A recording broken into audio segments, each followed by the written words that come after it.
Ucraïna i Catalunya, segons repeteix moltes vegades el Dobrovsky,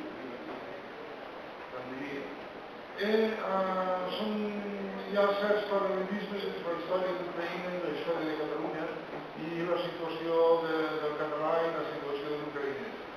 Uns paral·lelismes, no es poden comparar perquè les comparacions sempre no són certes, però l'ucraïnès ha tingut la pressió del rus des de sempre, amb l'imperi rus, després amb la Unió Soviètica, que en certa manera la Unió Soviètica era com la continuació de l'imperi rus, i ara l'Ucraïna, després de la dissolució de la Unió Soviètica, és independent.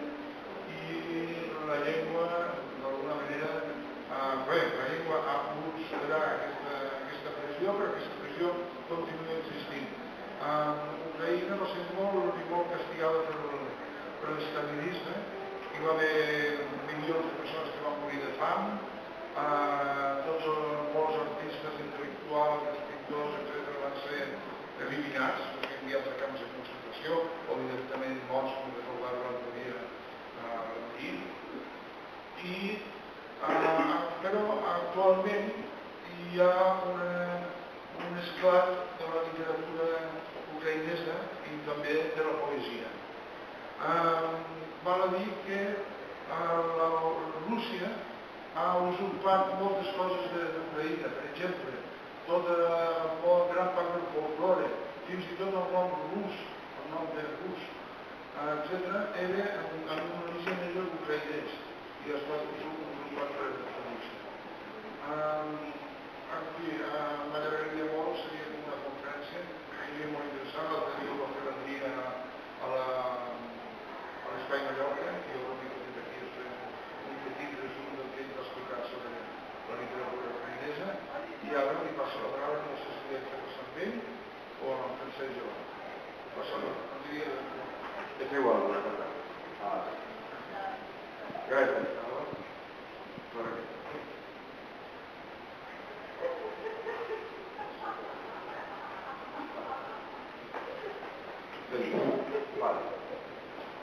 Avui tenim tres poetes aquí d'Ucraïna, convidats, tres fantàstics poetes de la Panorama, ucraïnesa, poetes de diferents registres poètics i cadascú, podem dir, omple un cert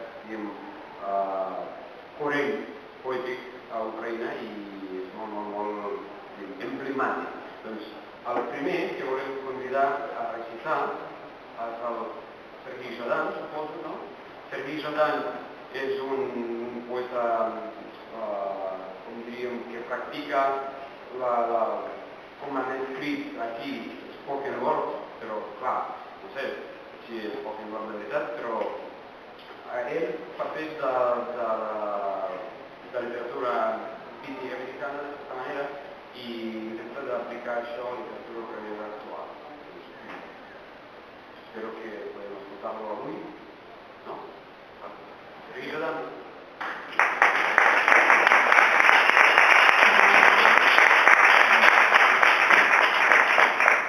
Bon vespre. Оркестр похоронної служби. Історії, пов'язані з вбивствами, ножовими пораненнями, суїцидами, невдалими абортами, загалом історії, пов'язані з криміналом, притягують багатьох саме через свої притчі. В таких історіях чоловіки мужні й покірні, а діти вплітають свої зачіски, трояндові стебла Господньої присутності. В таких історіях смерть завжди забігає наперед і хоче подивитися, чим це закінчиться. Багатьом саме подобається, що смерть в цих випадках починається ще за життя, і можна роздивити ці підліткові обличчя. В таких історіях рано чи пізно з'являються музиканти з похоронної контори. Вони зістрибують із розбитого автобуса на в'язку в цвинтарну землю, дістають з-під плащів волинки, тромбони і мисливські ріжки, викочують на повітря полкові барабани і катеринки, визивають над покійниками великий цвинтарний джаз, криваву нестримну музику відчаю і непокори, тягучі гангстерські мелодії старих шлягерів, популярних серед матросів і проституток. І тоді всі, хто прийшов провести покійника в останню дорогу, полегше зітхають, тому що це такі правила, такий ритуал чи що. Одним словом, насправді бояться не покійників, бояться ними стати. Ще в таких історіях обов'язково присутні жінки. Ось про них потрібно говорити окремо, про 40-річних жінок, яких ще й досі можна помітити пристрасть і нерішучість 17-річних дівчат. Вони оплакують кожне безумне життя, розтрачене на такі дрібниці, як любов і відданість. Вони пам'ятають, як саме починалась Велика депресія в нашій країні. Вони і дотепер пошепки повторюють ті слова, якими з ними прощались. Це гаразд, дівчинко, не треба ніяких ліків. Я хочу любити більше, ніж ти хочеш народжувати.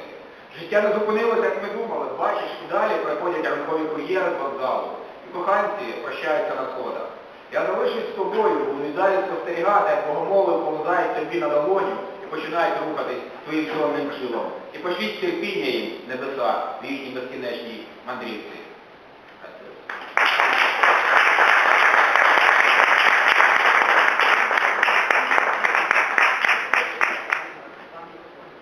Farem la traducció al català del poema que he fet, això seria una altra traducció al català del poema que farà després.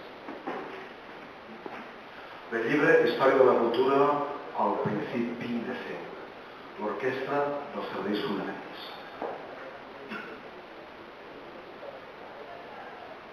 Les històries relacionades amb assassinats, punyalades, suïcidis, avortaments fracassats en general. Les històries relacionades amb el crim atrauen a molts, precisament perquè són comparables. En aquestes històries els homes són valents i obedients i els nens s'entrellacen als pentinats, les tiges de roses de la presència de Déu. En aquestes històries, l'amor sempre va avançant, com si volgués veure com s'acaba tot. A molts els agrada el fet que l'amor en aquests casos comença durant la vida i es pot observar la seva cara d'adolescent. En aquestes històries, tard o d'ara, apareixen els músics de la funerària i baixen de l'aglutinar autobús de la terra fangosa del cementiri i trauen de la sorra les gabardines, sacs de gemecs, trombons i corns de caça. Trauen, rodolant, els timbals militars i els ormeguets i bufen sobre els difunts el gran jazz de cementiri.